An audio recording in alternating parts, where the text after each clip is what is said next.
Hello mga ka-sweets ko dyan. Another cake to design na naman. Ang tema ng cake na to is Spider-Man. May naalala lang ako sa karakter na to. Unang gawa ko na cake is Spider-Man.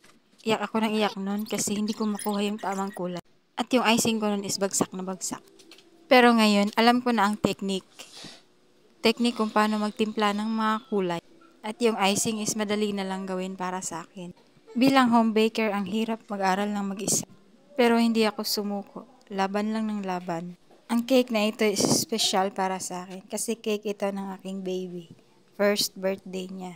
Kaya Spider-Man ang napili ko kasi love na love niya yung teddy bear na Spider-Man. Patapos na ako mag-design dyan at excited na rin ako kung anong kalalabasan. Tcharan! O, diba? Maganda naman. Thank you for watching!